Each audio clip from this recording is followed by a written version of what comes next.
Bine v-am regăsit, dragii mei din zodia Capricorn sau ascendent în Capricorn. Martie 2025, o lună plină de transformări intense, marcată de retrogradări, eclipse și evenimente astrologice rare care ne influențează profund relațiile, comunicarea și direcția spirituală. Conexiunile dintre aceste evenimente creează un fir logic ce ne îndeamnă la reflexie, ajustări și noi începuturi. Martie vine cu un val puternic de schimbări pentru voi, Capricornilor. Este o lună intensă în care trecutul își cere drepturile, relațiile sunt puse sub lupă, iar cariera și imaginea publică trec prin transformări semnificative. Dacă ai simțit că lucrurile au fost neclare până acum, martie îți va arăta adevăruri pe care nu le mai poți ignora. Pe fondul unei dinamici astrale intense, schimbările vor fi absolut inevitabile, iar introspecția va juca un rol esențial în viața ta. Încă din 1 martie l-am avut pe Venus retrograd, planeta iubirii și a valorilor, influențând pentru voi casa a patra, familie, rădăcini, locuință, o casă a emoțiilor profunde și a trecutului. Este momentul în care poate că un eveniment din copilărie, o situație de familie sau chiar o fostă relație pot reveni pentru a fi analizate. S-ar putea să apară conflicte nerezolvate, poate că este un moment în care îți reconsideri relația cu părinții sau poate că vezi că ai tendința de a te distanța de mediul familial. Poate că ai avut mereu o relație tensionată cu unul dintre părinții tăi. În această perioadă s-ar putea ca un conflict mai vechi să se reactiveze. Poate că descoperi informații noi despre trecutul tău familial, cum ar fi poate că un părinte vine cu o cerere neașteptată față de tine sau poate că pur și simplu în trecut ai evitat să înfrunți o rană emoțională și acum se pare că nu mai poți fugi de ea. Unii dintre voi pot simți nevoia să-și reorganizeze casa sau chiar să ia în considerare o mutare, însă deciziile importante trebuie analizate cu atenție. În ceea ce privește relația, sunt probleme mai vechi legate de neînțelegeri tot în familie, cu a ta sau cu cea a partenerului, care s-ar putea reactiva, însă nu vine ca o problemă care este doar scoasă din sertar și pusă pe tapet, ci de data aceasta vine ca să fie rezolvată și să înveți lecțiile necesare din ea. Atenție la tendința de a repeta greșelile trecutului. Iar dacă acum îți rezolvi tensiunile emoționale, să știi că vei putea în cele din urmă să mergi mai departe cu mai multă claritate și echilibru. Însă dacă le ignori, s-ar putea să te simți blocată în următoarele luni. Încearcă să nu iei decizii importante legate de mutare, de familie și nici chiar de relația de iubire în această perioadă. Pentru că, momentan, toată luna martie, ești într-un proces de clarificare interioară, iar impulsurile pot fi înșelătoare.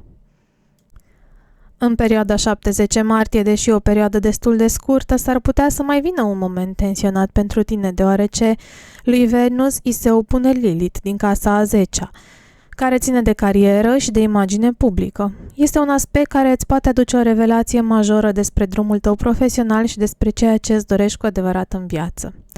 Ar putea să vină sentimentul acela că ești tras în două direcții. Pe de o parte, dorința de a avansa profesional, pe de altă parte, nevoia de a-ți menține echilibrul emoțional. Lilith poate să aducă dezvăluiri sau situații care te obligă pur și simplu să-ți redefinești poziția socială.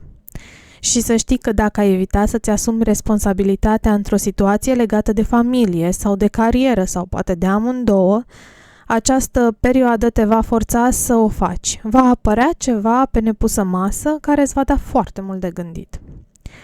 Pe de altă parte, pentru aceia dintre voi care au un job stabil, s-ar putea să realizați că nu vă mai împlinește și să fiți tentați să faceți o schimbare. Poate că ați ezitat din motive financiare sau de securitate, însă acum s-ar putea să apară un eveniment extern, poate că o ceartă cu un superior, poate că o veste legată de restructurări sau, de ce nu, pentru unii dintre voi chiar o ofertă surpriză care, într-un fel sau altul, te pot forța să iei o decizie. În ceea ce privește trecutul, Venus retrograd te face să te întrebi dacă jobul actual îți oferă cu adevărat satisfacția pe care o cauți. Dacă ai ales această carieră la un moment dat în viața ta doar pentru stabilitate, s-ar putea să-ți dai seama că ai sacrificat mult prea mult din pasiunea ta reală. Acum este bine să vezi ce se întâmplă, dar te rog să nu iei decizii impulsive pe aceste retrogradări. Reacționează strategic în fața provocărilor și ține cont de faptul că tensiunea dintre Venus și Lilith poate să aducă perspective distorsionate. În data de 14 martie avem o lună plină în casa a noua, dar, cel mai important, eclipsa totală de lună în Fecioară, după cum spuneam. Ține de filozofie, de călătorii, de educație, de convingeri și este un punct culminant în această privință. Lucrurile care nu sunt autentice în viața ta vor fi expuse la lumină. Iar prin aceste revelații din acest moment sunt aduse și încheieri. Se poate să finalizezi în primul rând un proiect educațional. Pentru aceia dintre voi care au studiat sau care au lucrat la un proiect intelectual, acesta poate că în sfârșit ajunge la un punct culminant și se termină, ceea ce este un lucru bun. Dar, pe de altă parte, pentru alții dintre voi s-ar putea să intervină o schimbare de viziune. Pur și simplu, modul în care privești viața, filozofia ta, credințele tale spirituale se pot schimba. În ceea ce privește călătoriile, pot apărea tensiuni. S-ar putea să apară blocaje sau chiar schimbări neașteptate în ceea ce privește călătoriile sau chiar chestiunile legate sau chiar chestiunile legale în ceea ce privește călătoriile. Poate un pașaport expirat, poate tot felul de problemuțe de genul acesta. Pe de altă parte, pentru aceia dintre voi care au fost în relații de lungă durată, însă ceva a făcut să simțiți că parcă în timpul acestei relații niciodată lucrurile nu au mers 100% corect. S-ar putea ca în timpul acestei eclipse sau după această eclipsă să primești o veste care îți confirmă ceva ce ai simțit de mult timp. Ori că partenerul tău îți ascunde ceva, ori că viziunile voastre despre viitor nu se mai potrivesc. Până la urmă, această eclipsă îți cere să renunți la convingerile care nu-ți mai servesc ca să poți să mergi mai departe în viață și poți să îți vezi astfel scopurile adevărate, nu să trăiești pentru alții sau pentru speranța că lucrurile se vor schimba fără ca tu să faci nimic. Poate că este vorba de un moment decisiv în care alegi să urmezi un drum nou, fie din punct de vedere profesional sau poate că în urma unor certuri vei pune capăt unor relații familiale, unii dintre voi unor relații de parteneriat, pentru că pur și simplu vă veți schimba viziunea asupra vieții și vă veți da seama că de fapt voi vă doriți altceva. Nu vă temeți de adevăr. Chiar dacă inițial lucrurile pot părea dureroase și vor fi dureroase pentru unii dintre voi, această eclipsă vă va ajuta să vedeți clar ceea ce trebuie schimbat în viața voastră. În data de 15 martie avem retrogradarea lui Mercur în Berbec, care pentru voi se întâmplă în casa a patra și din păcate va aduce blocaje și neînțelegeri în familie și în comunicarea cu cei apropiați, dar și în gestionarea problemelor administrative. Din nou, sunt posibile discuții foarte tensionate în familie. S-ar putea să aveți parte de dezacorduri sau de amintiri din trecut care revin la suprafață în ceea ce privește părinții voștri, de exemplu, sau frații, dar mai degrabă părinții. Se poate să apară probleme legate de locuință. Dacă cumva aveți documente de rezolvat legate de o casă sau de o proprietate, s-ar putea să apară întârzieri. Dacă vreți să vindeți o proprietate sau să faceți un contract important, de asemenea, aceasta s-ar putea lăsa cu întârzieri sau, mai rău, cu detalii care îți scapă din vedere. Într-o asemenea perioadă, discuțiile cu părinții sau cu partenerul pot deveni mai tensionate, tot pe fondul unor neînțelegeri. Proiectele personale necesită ajustări și amânări. Acest Mercur vă zguduie destul de tare temeliile. Așa că vă rog să nu semnați contracte importante, să verificați cu atenție orice detaliu legat de documente oficiale și dacă încă nu v-ați plătit impozitele, ar fi bine să le plătiți până în data de 15 martie, pentru că după aceea se poate să trebuiască să așteptați până se termină retrogradarea. Am eu așa sentimentul că s-ar putea să intervină problemuțe acolo și nu aș vrea să aveți de tras pentru nimic. Mai departe, în data de 29 martie, se întâmplă eclipsa parțială de soare un berbec. O eclipsă care, de data aceasta, la final de lună, deschide un capitol nou, în aceeași casă a patra, ceea ce poate însemna o schimbare majoră legată din nou de locuință, de familie sau de trecut. Poate însemna că, în sfârșit, reușiți să faceți schimbarea de domiciliu sau, dacă nu, cel puțin o reamenajare. Pentru că este posibil ca mulți dintre voi să simțiți nevoia de a transforma spațiul de locuit pentru ca acesta să reflecte mai bine cine ați devenit, de fapt, între timp. Se poate să aveți parte de noi începuturi în relațiile de familie. Poate că apare o ocazie de a lăsa în urmă resentimente vechi și de a reconstrui relația care, poate că pe parcursul lunii, a suferit zguduiri serioase. Unii dintre voi s-ar putea să ia decizii importante despre viitorul personal. Poate că unii veți decide să vă mutați în alt oraș sau să începeți un proces de vindecare emoțională profundă și foarte serioasă. Dacă în ultimele săptămâni ale lunii ați fost prinși între trecut și prezent, acum este momentul să alegeți viitorul. Așa că lăsați în urmă ceea ce nu mai are sens pentru voi și porniți pe un drum nou cu idei noi și cu voi într-o stare mai degrabă de renaștere. În data de 30 martie avem intrarea lui Neptun în Berbec. Acesta își schimbă semnul și în casa a patra aduce visare, aduce idealism și poate și o posibilă confuzie legată tot de familie și de trecut. Se pare că, în ciuda a ceea ce s-a întâmplat pe parcursul lunii, în voi încă există o dorință puternică de reconectare cu trecutul. Poate fi un moment bun pentru introspecție, dar și pentru a înțelege iluziile pe care le-ai avut în relațiile de familie. Dacă, pe de altă parte, ai avut îndoieli legate de o decizie personală, intuiția te poate ghida acum mai clar. Chiar dacă Neptun este aici și poate să aducă confuzii sau autoamăgire, să știi că aceasta este posibil doar atâta timp cât încă mai idealizezi trecutul. Așa că încearcă să menții un echilibru între vise și realitate. Vezi ceea ce este adevărat, să nu încerci să mai închizi ochii la tot ceea ce nu e în regulă în prezent și, cum spuneam, atâta timp cât nu idealizezi trecutul, vei ști ce ai de făcut în prezent și cum să-ți construiești viitorul. În data de 30 martie avem și opoziția lui Makemake cu Soarele. Pentru tine, Soarele se află în casa a patra. Din nou discutăm despre familie, despre rădăcini și despre emoțiile tale profunde. Însă acesta este un moment în care ești pus față în față cu ceea ce ai construit în viața ta până acum și cu direcția în care te îndrepți. Makemake este o planetă pitică, însă cu un impact profund asupra conștiinței colective și a modului în care ne raportăm la natură, la adevărul nostru interior de fapt și la sistemele care ne guvernează viața. Opoziția sa cu Soarele poate scoate la suprafață o criză interioară între cine ești tu cu adevărat în profunzimea ta și imaginea pe care ai construit-o în fața lumii. Este destul de simplu de înțeles. Poate că unii dintre voi ați lucrat în domenii foarte solicitante, iar în ultimii ani v-ați concentrat exclusiv pe carieră. În data de 30 martie poate să apară o situație care vă va face să alegeți între oportunitatea profesională sau o responsabilitate familială.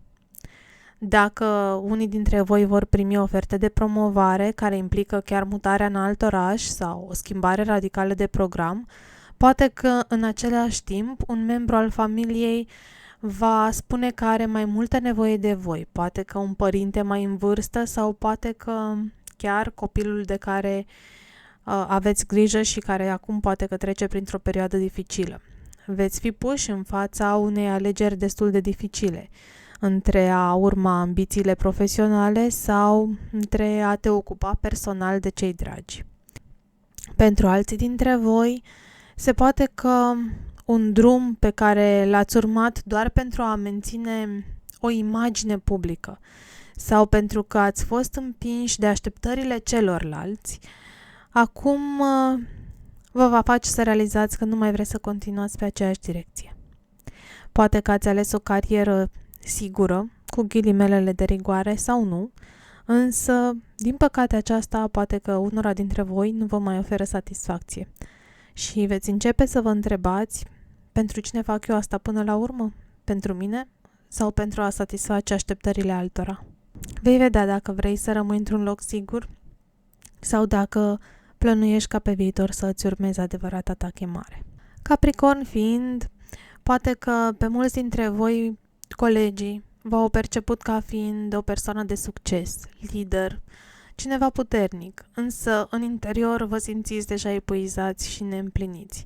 Mache-mache în opoziție cu soarele vă poate aduce un moment de cotitură și poate că dacă aveți un business sau o funcție importantă, s-ar putea ca în această perioadă să simțiți că trebuie să schimbați complet strategia sau poate chiar să renunțați la ceea ce ați construit tocmai pentru binele vostru și pentru o stare emoțională mai bine. Veți vedea dacă vreți să continuați după imaginea pe care v-ați creat-o, care nu e neapărat ceea ce sunteți cu adevărat, sau dacă vă veți asuma o schimbare radicală. Pe de altă parte, odată cu Venus și cu Mercur retrograde, ați avut deja momente de introspecție despre trecutul vostru și despre alegerile făcute sub oarecare impulsuri. Mache-mache vine acum spre final de lună și să spună, gata, este timpul să iei o decizie. Ai avut eclipsa de lună din 14 martie, ai primit deja un semnal că trebuie să-ți ajustezi viziunea asupra viitorului. Poate că ai văzut un prim semn că drumul tău trebuie să se schimbe. Ei bine, la eclipsa de soare s-a văzut clar. E nevoie de un nou început legat de emoții, de familie și poate că ai înțeles mai bine cine ești tu cu adevărat. Mache-mache în data de 30 vine doar să te forțeze să iei această decizie bazată pe un nou început, pe un nou tu. Trebuie să accepți adevărul, pentru că nu poți fugi de realitate la nesfârșit. Și dacă simți că un drum nu mai este pentru tine, recunoaște asta. Reevaluează-ți prioritățile și înțelege că dacă ai pus prea multă energie în carieră și ai neglijat viața personală, poate că fericirea ta ține în a găsi un echilibru între cele două. Fericirea înseamnă să găsești un echilibru. Și fii autentic, nu trăi doar pentru imagine, pentru că cei care sunt sinceri cu ei înșiși vor avea oportunități incredibile în lunile următoare. Întrebarea de bază este, poate dacă ar fi vorba de o magie și ai putea face o schimbare majoră în viața ta, dar fără teama de a fi judecat de cei din jur, ce ai alege să faci? Pentru că, de fapt, aici este răspunsul și aceasta este lecția lui Mache-mache.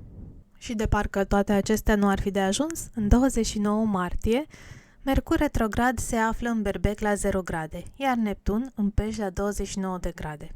Ei bine, în 30 martie, doar o zi mai târziu, Mercur retrograd trece la gradul 29 în Pești, iar Neptun se mută pe gradul 0 din Berbec, făcând practic schimb de grad și de zodie între ele.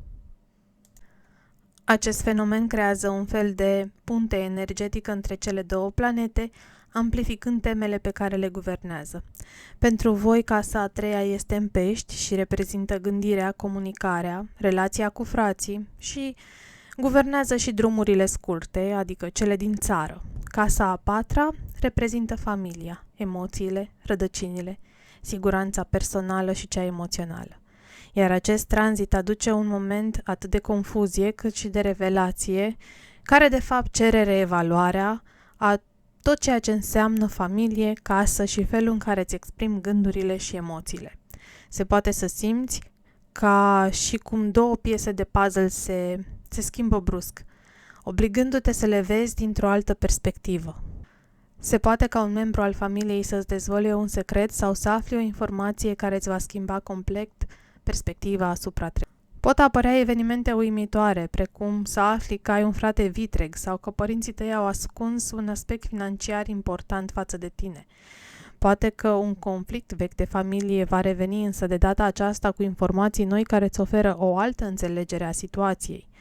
Înainte să reacționezi impulsiv, încearcă să înțelegi toată povestea și ține cont de faptul că Neptun poate să aducă confuzie, iar Mercur retrograd poate denatura la rândul său adevărul. Se poate să simți că locuința ta actuală nu te mai satisface, nu-ți mai satisface nevoile sau că ai nevoie de un nou început. Iar acest aspect de la final de lună poate să declanșeze o schimbare. Poți fi pus în fața unei decizii rapide legate de o mutare. Poate că un contract de închiriere se termină brusc sau îți apar clienți care vor să-ți închirieze casa sau apare o ofertă de vânzare pe care pur și simplu parcă nu o poți refuza. Pe de altă parte, ai grijă pentru că pot apărea și probleme administrative la pachet legate de acte sau de proprietăți, pentru că Mercur retrograd îți cere mereu să fii atent la documente. Verifică detaliile dacă trebuie să semnezi contracte și ai grijă și cu ce notar lucrezi, pentru că Neptun poate să aducă iluzii și confuzii birocratice sunt foarte posibile în această perioadă. Până la urmă, acest schimb de energie între cele două planete te poate face să realizezi că ai urmat un drum care până la urmă nu este al tău. Poate că ai făcut alegeri profesionale sau personale din obligație, iar acum simți că vrei să schimbi ceva fundamental. Un vis sau o conversație profundă îți poate oferi un indiciu despre ceea ce poți să faci și ceea ce trebuie de fapt să faci mai departe. Dacă poți, ai răbdare și nu lua decizii finale acum și așteaptă ca Mercur să își reia mersul direct pentru o claritate totală. Într-adevăr, ai avut eclipsa de soare în Berbec și ți-a deschis un nou capitol legat de casă, de familie și de emoții. Și dacă simți că trebuie să faci o schimbare majoră în acest domeniu, vei primi un semn clar la final de lună. Fii sincer cu tine însuți și dă-ți seama dacă ai trăit până acum conform unei iluzii.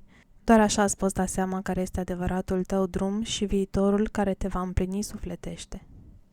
Vă mulțumesc mult pentru că m-ați ascultat, sper că v-am fost de folos și să știți că mă ajută foarte mult atunci când vă abonați sau când dați like sau câte un comentariu videoclipurilor mele. Să ne auzim cu bine!